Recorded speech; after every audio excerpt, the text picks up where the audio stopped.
All right. Get my little timer going here, and we'll hit the old 1, 2, 3. No, 1, 2. This is becoming my favorite part of the thing. All right. 1, 2, 3, clap. But I'm not gonna say clap like I've been saying. We're just gonna clap. We're just gonna clap. All right. Here we go. Sorry. Ooh, yo. Sorry. All right. No, I'm ready. No, I'm ready. Yeah, okay. There's one more yawn. All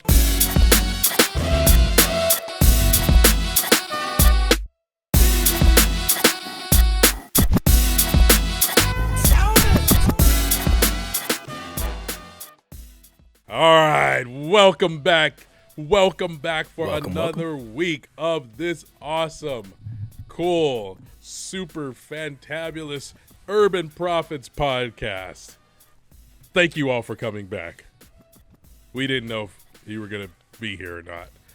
So we're really glad you came back because, after that last one, there's a lot of rambling going. But there's a lot of good things that come out of rambling. You know what? That's true.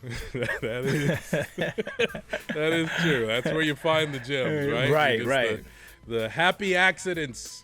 Thank you, Bob Ross, for happy little accidents.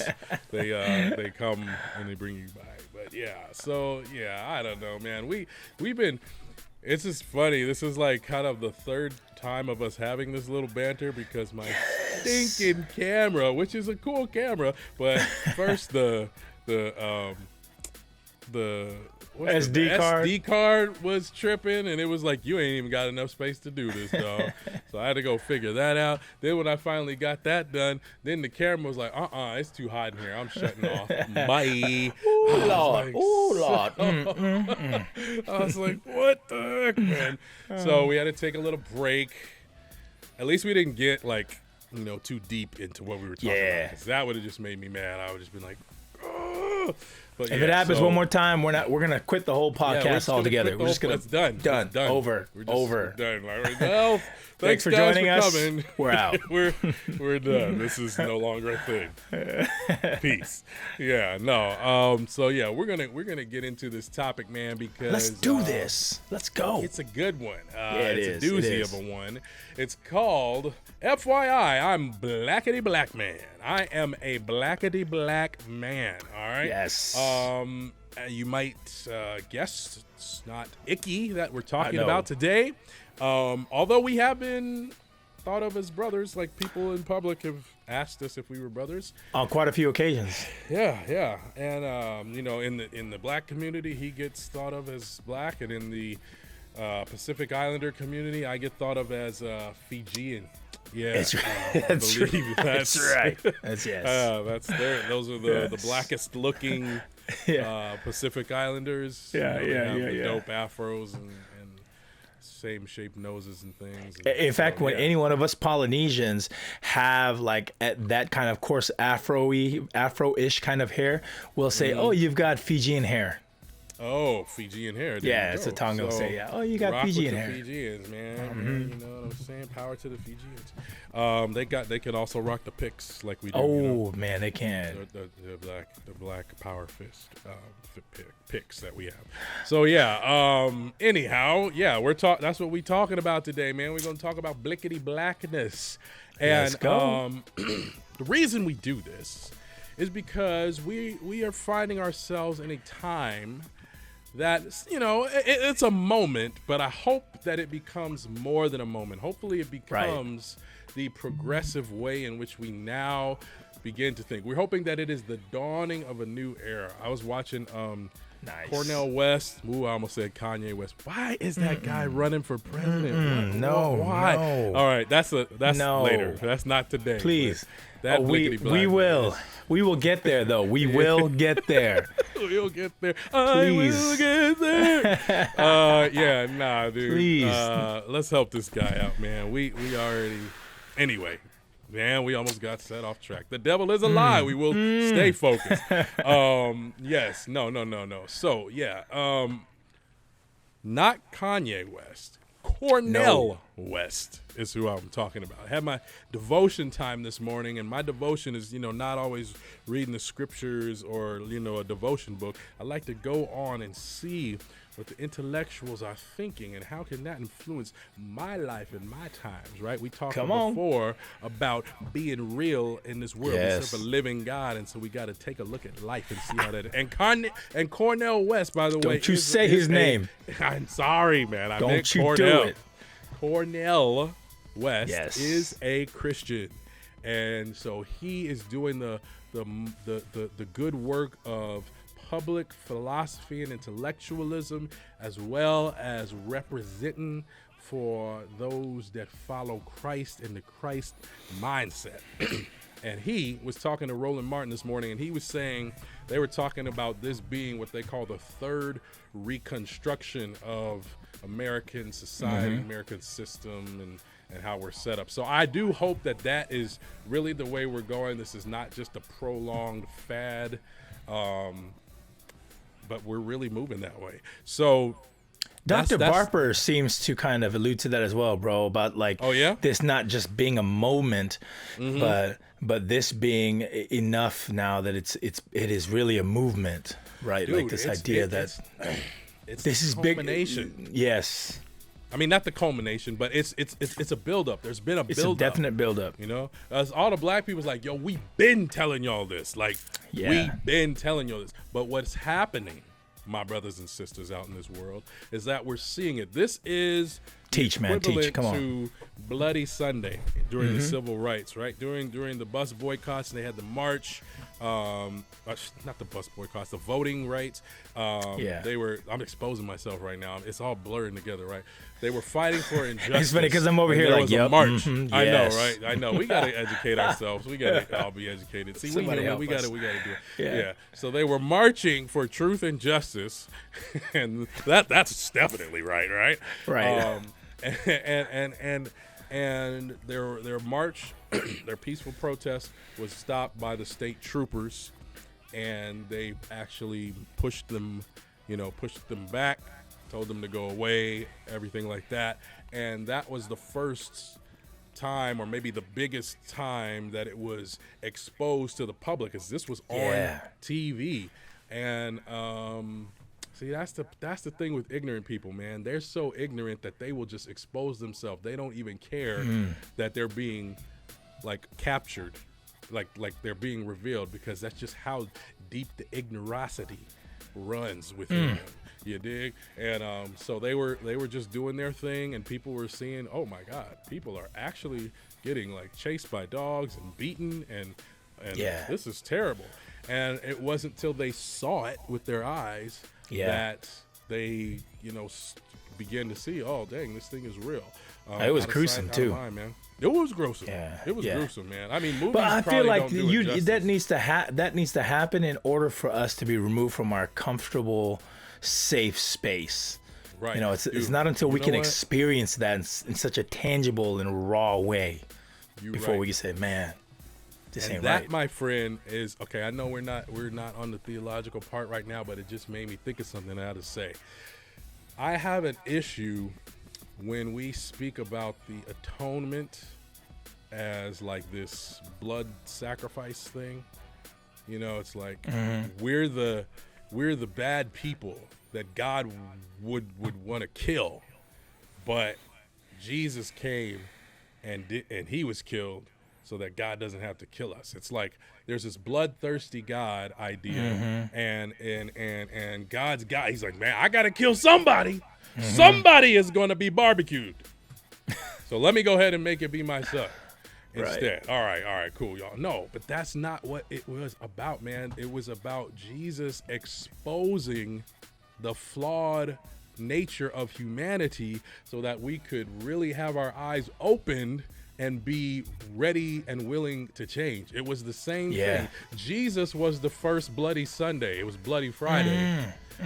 But he was the first one because he was the first, he was the cosmic exposure of earthly evil. He was like, dude, listen, y'all think we playing around when we're explaining to you about evil, and let me show you how bad y'all are. I'm the creator that loves you and made you because I wanted to love you, and now y'all even gonna kill me. That's how messed up y'all are. That's how distorted your thinking is right now. We are messed up people, man. Dude, we are. But we have to know it, like you said, I mean, that's what had to happen, and that's what just happened to bring us to the space and place that we are right now, because the George Floyd tragedy, that was a situation again where those who were dull and sleeping and whatnot finally came to, they were shaken a bit. They were shaken a bit. And so they were like, whoa, oh my goodness, that dude really just with ease killed that man right in front of us with the video on. And it was like, oh my goodness, this thing is really worse than we thought. It's really terrible, and it is the compound seeing of those things that gets into your psyche, and finally something has awakened. And so what we're going to try to do today is contribute to the growth process, awakening, right? The awakening.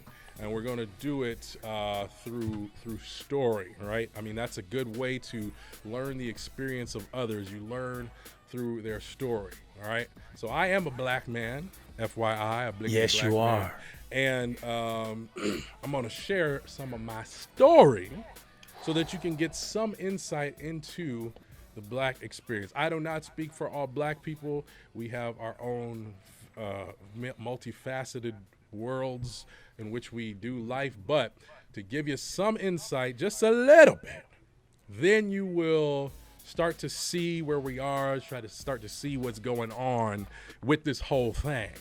Right. So that's what we're going to get into today. We don't have like a cool name. I mean, it's story time, or story time.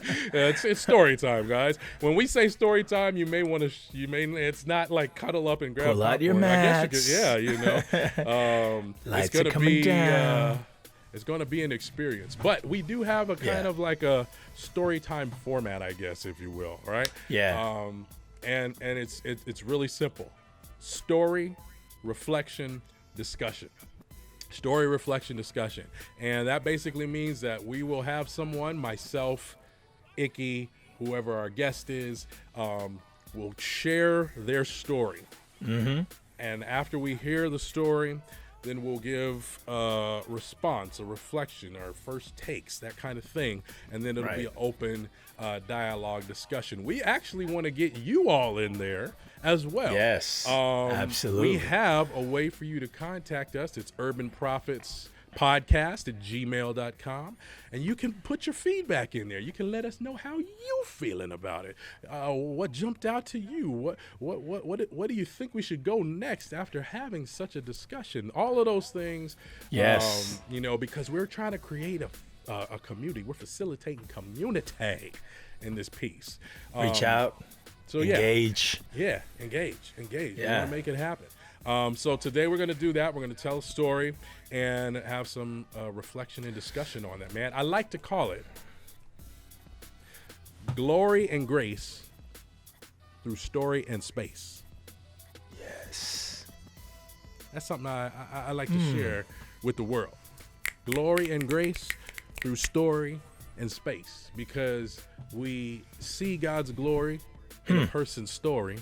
Mm-hmm. And we can now experience grace because we're in this space that is judgment-free, education, dialogue, discourse, and we all experience the grace.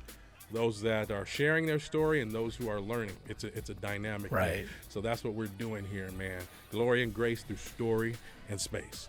And there is I'll give you a little trigger warning here, there is some language that will be used in this. Not a lot and not for a long time, just but it's very important to the story, and I'll explain why when we get there. So if you got kids and you want them to hear these discussions, maybe you might want to listen to it first so you know where you got to cover their ears and put it back up, or decide whatever you want. Either way, let's get into this, baby baba. Let's go. All right, man. So for me, when I really started to understand myself as a Blackity Black Man and how that related to society, like, you know, me in America and that whole dynamic started when I was really young. I had a grandmother who would come and visit us. She lived across the country, so when she came, she would always try to bring special stuff for us. And she had this coloring book that was on like civil rights and trying to help us understand the Black experience. Now that's good. It was great. It was good. Now, she was she was a smooth, sweet, you know, lady. So she didn't say, all right, now y'all have finished watching the 4-hour Roots marathon, so now y'all gonna get in these coloring books, you're gonna color it, and we're gonna talk about the implications and philosophical-ocities that are digging into the backs of our oppressive people. Go ahead and color that first page, and make sure you use the black and brown crayons. Do not color yourself purple or yellow or white. We keeping it real. No, she wasn't like that. She didn't have like the life-size example of the Underground Railroad or anything like that? No, she didn't have it. She was like, all right, see, this is where Harriet came out, and this is where you would come. And you would be the blocker and defense, and then you would come to the left. You're going to see a guy with a Quaker hat, and then you're going to see a guy without it. Don't go to the guy without the hat. Go to the Quaker. No. She was real chill. She was real smooth, real kind, real sweet. She said, I got some coloring books for you guys. You know, just enjoy coloring, and we'll talk about it, you know, after you finish coloring your pictures. She was lovely. She's no longer with us, but that is a great memory that I have of her. And so what happened is we're coloring these pictures, so I'm old enough where I can read now. And as we're coloring the pictures, I come to this one picture where there's a boy, and he's by a water fountain. And there's a sign that says whites only. So I read that sign, and I was like, whites only? What is that? And she says, okay, now we're ready to talk. And so she explained to me that there was a time when blacks and whites did not share the same spaces, and she kind of started to explain the difference of how black people were viewed, and at this time. Now, this was like in the 80s, so and California is pretty tolerant, but there was still racism. Absolutely. I just was too young to really pick up on all of that, but I remember that after we had that discussion, that I had a change. There was a change in me. I had this new awareness of, oh, I'm black, and that means something when I get around, you know, people that aren't black. Because most of my parents' friends and family, everybody was pretty much black. And I went to school in Oakland, California, and that's in the Bay Area where we got all the homies, man, the Latinx, the Samoans, and of course, my black brothers and sisters, my beautiful chocolate nation of Wakandans. You know, we were all running around acting crazy and having a good time, enjoying our, you know, black utopian life. And then, of course, you know, the white people that came in, they were the novelty. So we were like, oh, hey, welcome. All right. See you later. And they would go on about. But if they already got that far into that community, you know that they were fairly woke people, or they've had experience with diversity. So. Exactly. So they were cool anyway. Yeah. So I kept growing up and going to that, and then we moved to Michigan. My father was a pastor, and so he was finishing his theological training at the Seventh-day Adventist University, Andrews University in Michigan. And if you know anything about Adventist communities, when they where they are, they become that space, the gas station, the pizza parlor, everything is now Adventist. And so we were in this Adventist world, in this Adventist bubble, they say, and you kind of feel safe, like, oh, okay, yeah, my family, kids, everybody can go around. So I remember the first day of school, 3rd grade, I was like a couple minutes late to class, and I'm like, I walk in, and the thing is, I don't know why are schools classrooms built like this. They always put the door in the front of the classroom, so it's like they try to shame you. Just shame you into. They shame you into getting there on time. It's like you late, you gonna feel late. So I go and I run into this classroom, and I they're shocked to see me because I'm coming late. I'm super shocked to see them because it's just a sea of whiteness. I was like, whoo! It's like, you know, if you're inside a warm building and then like you go out into the cold and the cold just hits you just like, oh, let me grab myself a jacket. I needed an emotional jacket because I was like, wow, this is a lot of whiteness. I have not been around the likes of this many Caucasians at one time. Right. And so, yeah, I go there and I went to the back. Now, this was not a segregation thing. I was late. And so that was the only seats were in the back. And so I go and I'm sitting in the back and I don't know what this teacher is saying for like the first, 5-10 minutes of class. Cause I'm just looking around at like, golly, look at all these white people. And I'm just scanning and scoping the room. And I culture shock. It was culture shock. And I see there's a black girl in the corner. And I'm like, so I'm like, oh, hallelujah, I'm not alone. You are not alone, And so I'm seeing this girl and I'm like, oh, there's another black. But we caught eyes. Boy, and she hit me with all right, look now.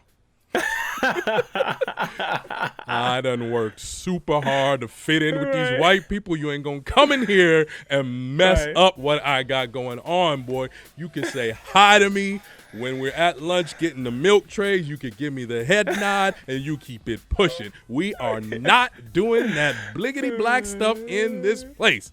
Right. So needless to say, we weren't like the closest of friends.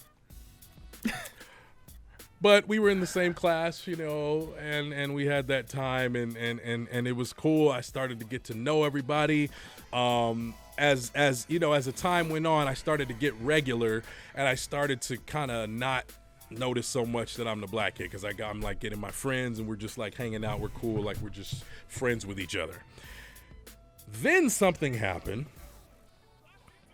that stunned me again. As we do all in the school, we get these little papers slid to us. I like you. Do you like me? Check. Yes. No. Maybe. And I look at the name on the bottom.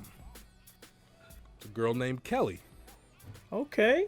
And I look and I'm like, well, I only know one Kelly in this class, and she is a white woman.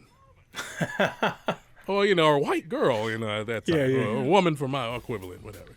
And I was like, literally, the first thought that came into my head is, white girls like black boys?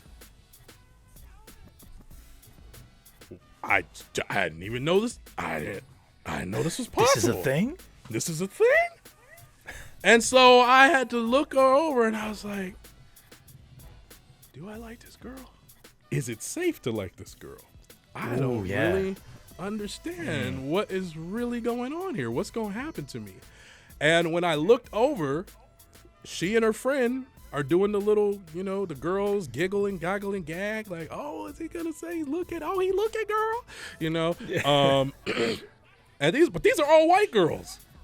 Ooh. And I'm like, these white girls is really feeling this chocolate right now. Got that jungle fever. I was like, man, let me see what's up. And I go ahead and I check my yes. And we go on about it. And it was cool. We had a great experience. I never had any like blowback or anything from that situation. It was actually all good. But the reason why it stuck out in my mind was because I literally was like shocked that white girls could like black boys. I just never even thought of that as a possibility. I'm like, what, 9 years old maybe at this time? 8 or 9 years old at this time. And that thought had just never crossed my mind. So we're going on, we're doing, school, everything's good, nice, just normal existence. And I get sent out of the classroom for, bad behavior. I'm just bad behavior. Teacher sends me out of the classroom. I'm sitting in the hallway, outside of the classroom, in the hallway of the school, just like literally just like sitting there on the floor. And for whatever reason, I don't know why, but for whatever reason, my dad was at the school. And he comes walking out of like the administration office, and he sees me sitting on the floor. Now my first thought is, oh my God, I'm really in trouble because I got to tell him why I'm out here. And he did. Right. He came over to me. He's like, Donovan, what are you doing sitting on the floor out here? I was like, okay, so, all right, Jesse, man, he took my rings at recess, and I was just trying to get them back. He's like, no, why are you out here? I don't care about Jesse and the rings. Why are you out here? I was like, okay, I got in trouble, and the teacher told me I had to sit outside.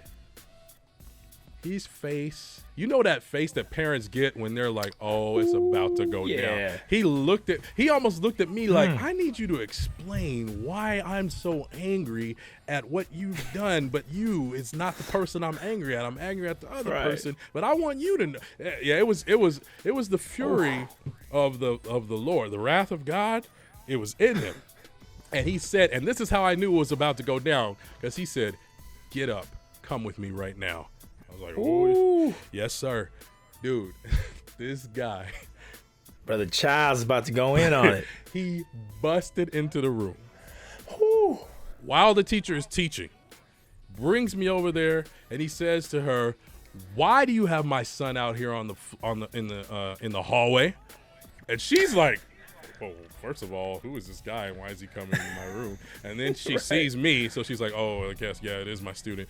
And and she's like, well, he was acting up and he was distracted, blah, blah, blah, blah, blah. She says, don't you ever take my son out of the classroom. I am not paying money for him to sit in the hallway. If he acts bad, you can discipline him. You can have him sit in the back of the room. You can have him sit at a desk somewhere isolated, but do not ever put my son out of the classroom. And that would already shock me enough. But then he went and took it to the civil rights level. He says, do you know how many black men are isolated and told that they can't be a part of something? I do not ever want to see my black son in the hallway away from this class again. Dude, that teacher, she don't know what hit her. I don't even know if she had ever had much interaction with black people before. She was from England. She was a small little lady. And I'm telling you, man, we were there in Andrews University, this like Adventist Christian bliss, type place. And when my dad hit her with that, dude, she started crying right there. Ooh. In front of all the kids, in front of me, in front of my dad. She apologized so profusely. She was like, I'm so sorry. I did not even think of it like that. And my dad was, he's not a jerk. He's a nice guy. No, he's not. No. So he wasn't like, that's right. That's right. You better cry. And y'all kids, if you ever see her put my son out again, y'all let me know. My number is 557. No.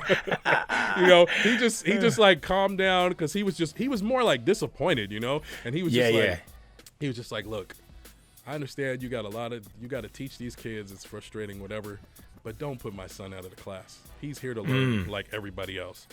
And I went and sat down, and I tell you, I was in trouble, but I was like, yeah. That's my dad.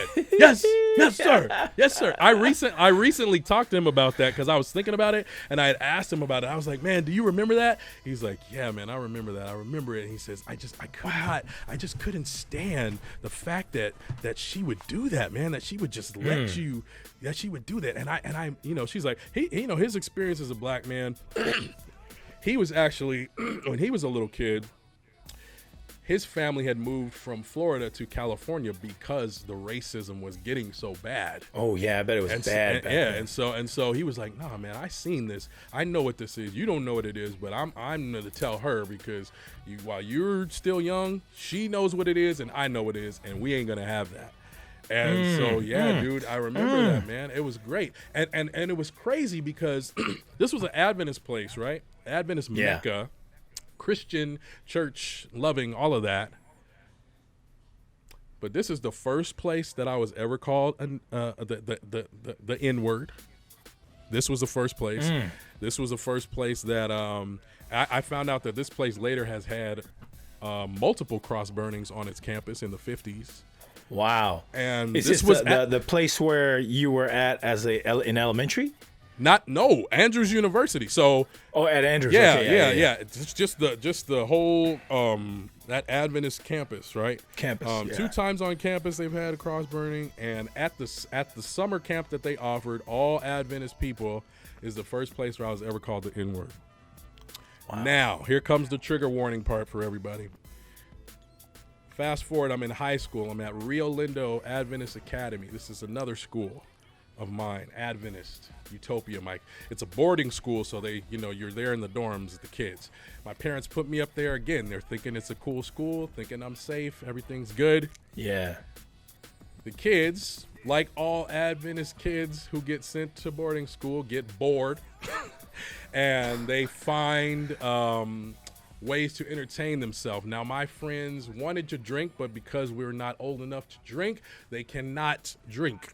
They cannot buy alcohol. They cannot purchase it. So they figure out, what is another way that I can get enough alcohol in my system to fill a buzz? So they go to the store and they buy up all this cough syrup.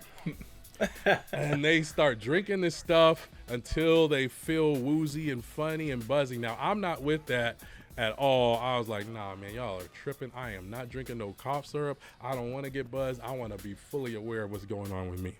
Mm-hmm. So we're there. We're in the room. We're drinking. Not me. Sorry. I said we're. They're drinking. I am hanging out with them because, they're still my buddies. And we start getting in a conversation about which girls or models or singers or actresses or whatever we think are cute. And so it comes around to my turn. I say, man, who looks real good? Because I'm dating myself, right? I say, that girl from the Fugees, Lauryn Hill. Oh, she's bad. And my friend turns to me, trigger warning, here it is. He says to me, I would never date that nigger bitch. Bro, I'm 14 years old. And I'm like, I'm stunned, right? And then I said to him again, I said, hey, man, what did you say? And he goes again, I said, I would never date that nigger bitch. Wow. Bro, there was a couch in the room. They went on about doing their thing. I was so stunned and in shock, I just sat on the couch. I didn't leave the room. I didn't know what to do, bro. 14 years old, and I was sitting there, and I was just sitting on the couch in a daze for the rest of the night while everybody was hanging out. Now, this is what I want to say about that. People might hear me say those words, and they're swear words and they're curse words, and they're shocked because of what's being said.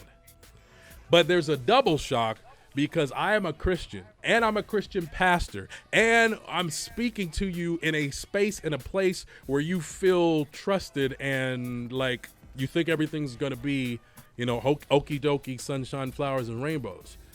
But I'm going to tell you, the shock that you may have felt, the jolt that you may have felt when you just heard me say that right now does not compare to the shock and the jolt that I actually felt when I heard that said to me. You're getting a little taste of it, but you don't have no idea the full weight of what that is. I'm in a Christian Adventist environment that my parents have trusted and have left me there in the care of these people. I'm in a room hanging out with boys that I believe are my friends, my buddies, and then I hear that, bro. And I was in a daze the whole rest of the night. It was just crazy and like insane. And after that, I think somebody told the guy who said it, I think they told him what he said because we didn't have the same relationship afterwards, Yeah. And I think it was because he was like, damn, I can't believe I actually said that to this guy. I outed myself. Yeah. One of the other boys came to me the next day and was like, bro, I'm so sorry for that. And I'm still 14, so I don't even know how to respond to the apology. I'm like, all right, man. Yeah. You know, I'm like, just get out of here before I throw you out the window, bro. Like that. You know? I wonder what was going through his mind. He's like, this is a good time. What did he say? Yeah. I mean, I think he was aware of it in the moment because that, you know, he had to feel bad enough to come for an apology. For an apology, man. Because dude, these were my homies. Like, these were my dudes. So that was really shocking. Man. And then the last reflection I want to share. And then we'll get into our discussion to finish off here. But dude, the last thing, it was right around, I had just heard about Ahmaud Arbery, bro. So now I'm an adult, living life, understand all of this. Wow. All this. I mean, I've had several experiences through, but I'm just going through times. So now, this was so recent. Wow. Yeah, man. I mean, that was when I was in I was like a sophomore in high school. After that, I knew what it was. So everything that happened after that, I was like, bro, this is America. Don't catch you slipping up. Look what I'm whipping, So, I mean, that's what it was what it was. But the thing that was crazy to me is just reflecting on all of this. Right after I had heard about Ahmaud Arbery. You all look him up if you want to know the story. If you haven't heard it yet, you should have. But if you haven't, go look it up, Google it. So I heard about that story. And then that night, my family and I, we're in quarantine time now. And we're driving just to try to get some fresh air. We're driving down by Newport Beach. And we're stopping by the sidewalk to just kind of get a glimpse of the beach and the water and everything, just kind of breathe in the ocean and get that environment.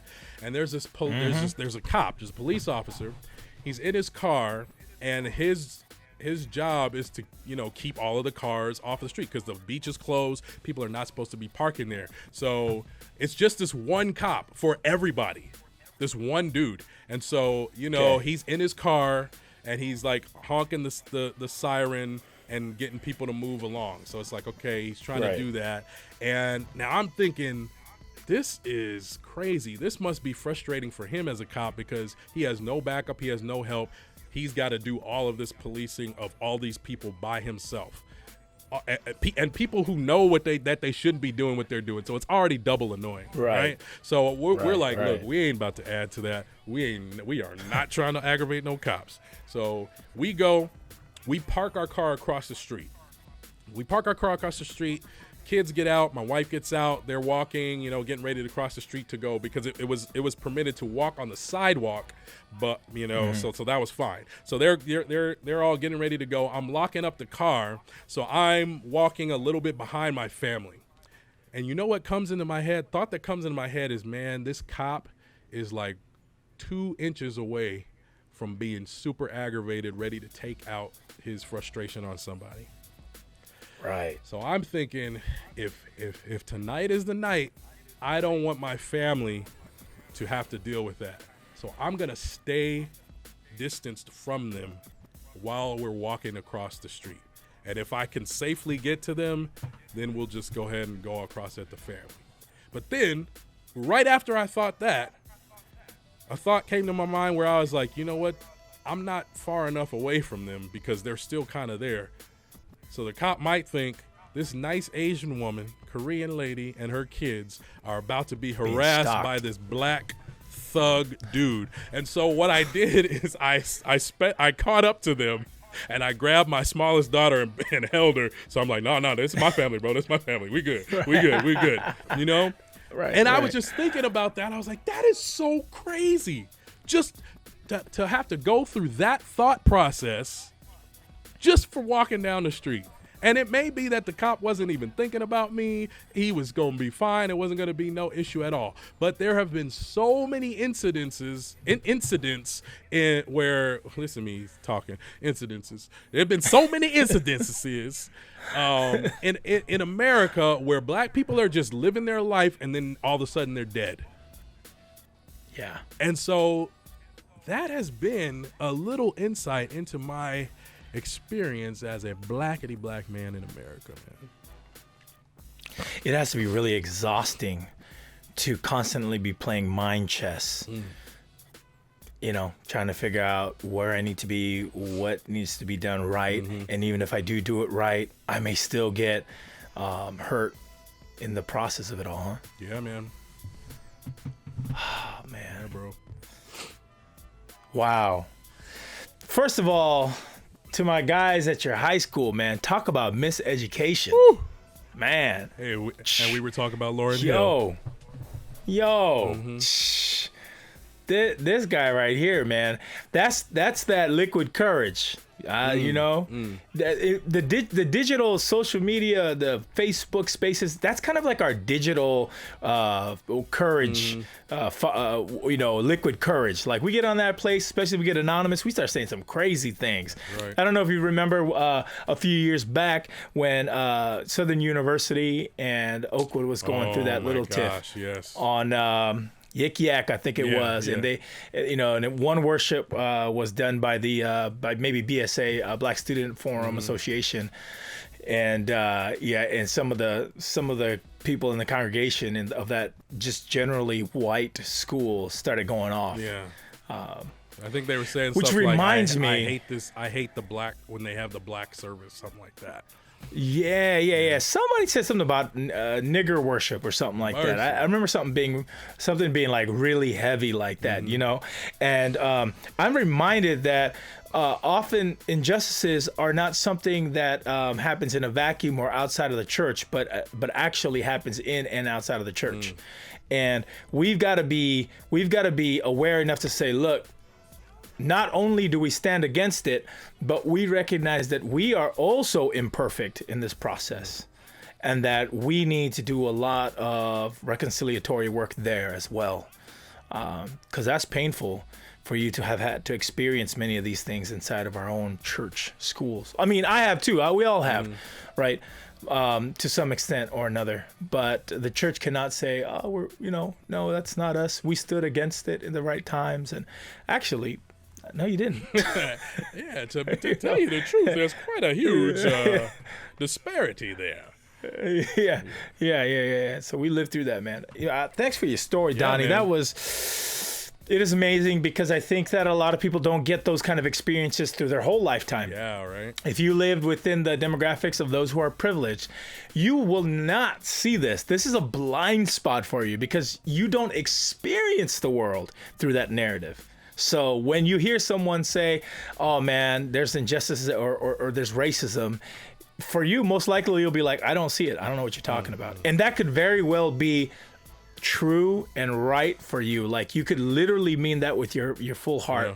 Yeah. But just know that it does exist, even if you've never experienced it. Dude. And you never experiencing it may exactly be the point of it being real. Dude, let me tell you, I was watching a lecture, and I think everybody should go search out this lecture, man. Dr. Carol Anderson, she did a presentation on white rage, the unspoken truth of our nation's divide. She said a couple of things that really stood out to me that I think is good for us to reflect on. She said, America needs the narrative of black pathology. She said America needs that narrative of black pathology. For anybody that doesn't know, pathology is like, the sickness or the diseases. And she's saying that America needs to have that stigma on black people in order to function properly. She says, it's like these it's a mantra of willful ignorance when they say things like, everything would be fine if only black folks would fill in the blanks. Yeah. Just follow instructions. Just comply. Blah blah blah blah blah. She talks about just comply. She says, dude, America is on fire for this thing, and she says, but everybody's so focused on the flames that they miss the kindling. Woo! Bro, she's like, you don't even pay attention to what like when we say systematic and systemic racism, that's that kindling. That's the thing that started the fire. She's talking about voting, education. It is so deep and subtle. That's what makes it so dangerous. Dude, and yeah. Implicit bias is easy for us to recognize. We can tell when someone is being a Karen or when someone is, doing that in your face. But the systemic stuff, because we're not privy to that, right? Because that was the elitist bankers, those bankers, the real estate. It was legislation, so that those of us who are operating on an everyday, we don't see that, and that's it's really problematic. Yeah, man. She let me give you her definition of white rage. This is crazy, bro. You gotta watch the YouTube. It's crazy. But this is what she said. She said white rage is a subtle and corrosive systemic disdain for black people.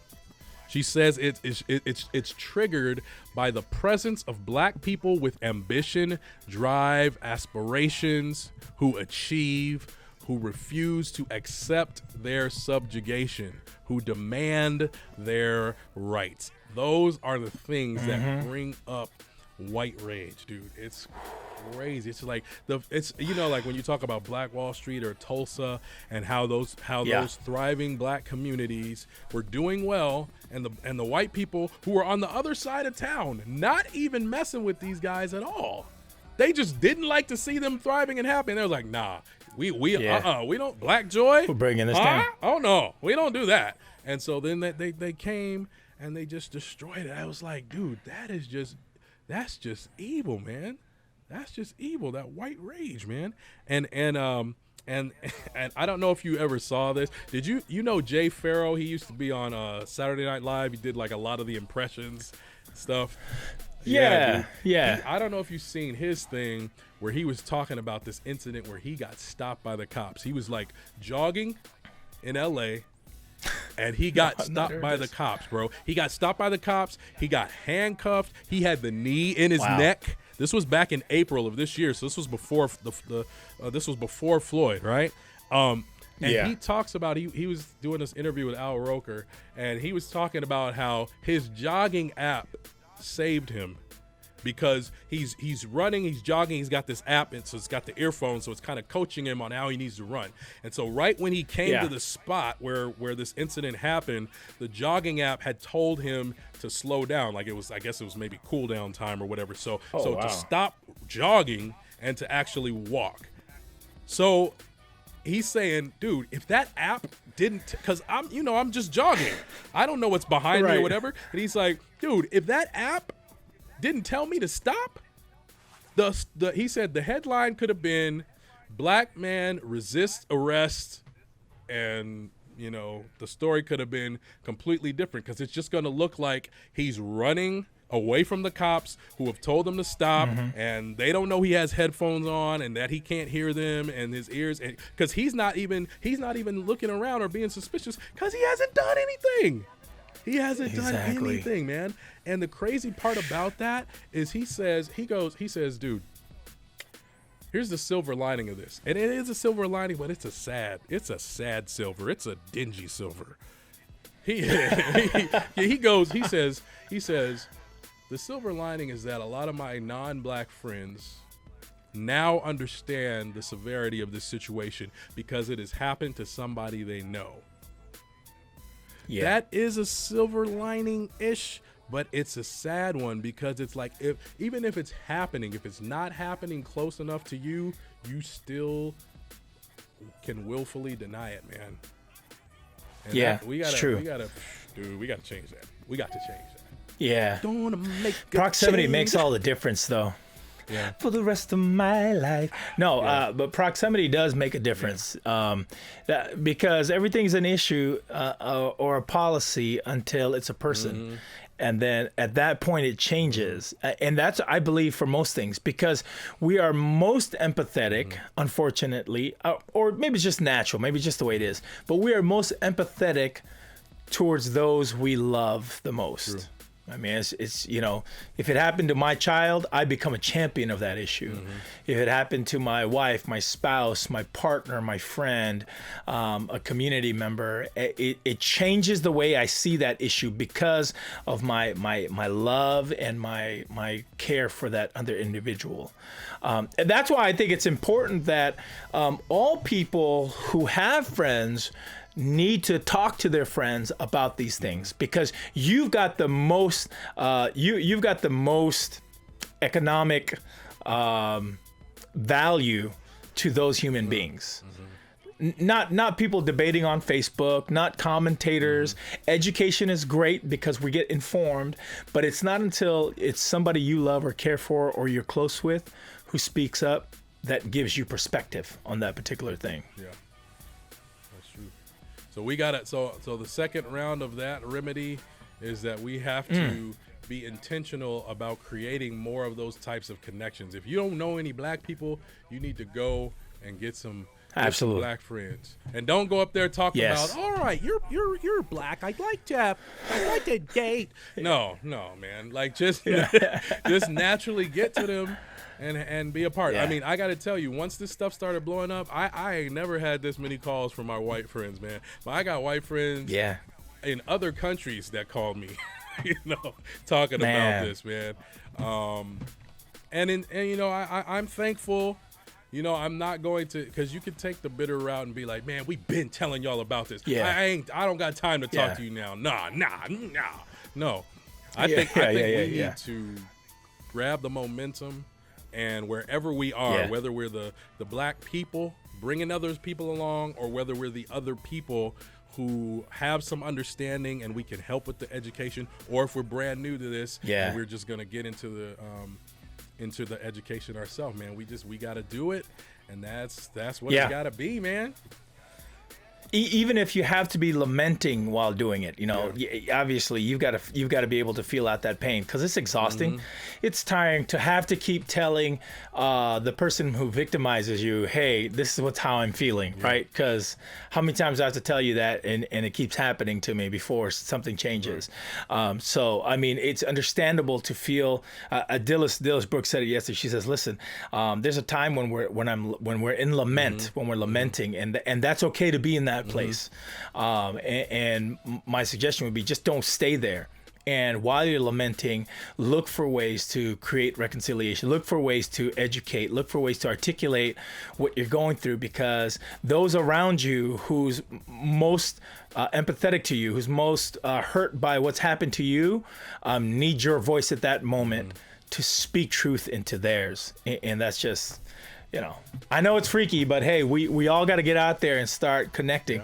I don't know if I told you about my little experience just a couple weeks ago, Don D's. I went with your dad, actually. Your dad and I went to a march together. We got to get that dude on here, man. I love you, Dad. He's good peeps. Yo, we get this guy. We went to this march, but and so I went down and I got them these shirts, right? Avenues for Black Lives Matter. And he's like, yo, so we're going to march. And I was kind of like, I'm not going to march. Okay, I'll march. Fine. So I came down, I brought the shirts. And as we were walking out of the march, this is like Thousand Oaks in Southern California. Thousand Oaks is like big trucks, nuclear white family, big real estate, you know, stuff like that. Bruh, let me tell you, when I got there, you could count the number of POCs down there, bro. It was like me, your dad, his administrative assistant, his wife, his wife. Yeah, it was like 6 of us maybe in a crowd of like hundreds, bro. It was packed out, and even these people who are good intentioned, I'm telling you, like in my spirit, I was a little anxious, man. I was like, what if this is a trick? They try to pull us down here and they're gonna kill us, circle us up, or you know, what if it pops off? What's gonna happen? And we started marching, and there was this moment for me that was like a breathtaking moment. I was walking next to a family who had a little, they had a little stroller. It was about a 3-year-old boy in there. He was, he had a little sign in one hand, and he had his little cowbell, and he was so proud to be there. You know, he was so excited about walking with people and holding his little sign. I think his sign said something like "Injustice for some, injustice for all." And in that moment, I found so much hope and security. Which sounds really kind of like weird, because I'm a grown man that's 6'3", but I found so much hope and security from that little boy. And so there I am with your dad, and the couple African Americans we were with, walking next to this white family in a sea of white people, and their desire to voice against racism and discrimination. And I thought, we need this more. We need this experience more. Yeah. Dude, well, let's make it happen. Momentum. You out there, let's go. In the public, you help us make it happen. Let's go. Let's do it, man. Well, y'all, thank you. This has been Urban Prophets Podcast, bringing you that truth. 100. We do it, man. Please rate us, comment, subscribe, follow, share, proclaim from the mountaintops, if you will. Let us know the feedback. urbanprophetspodcast@gmail.com. We will see y'all on the next episode. Oh, yeah. Yeah. All right. I know that would have been like the perfect part to just have that music. Yeah. Anyway, all right, man. All right, y'all. Hey, and don't forget to share your story with us too. We want to hear about situations you've been through and stuff that you've gone through. Hit us up. All right, y'all. Peace. All right, it's been great. We'll see you later.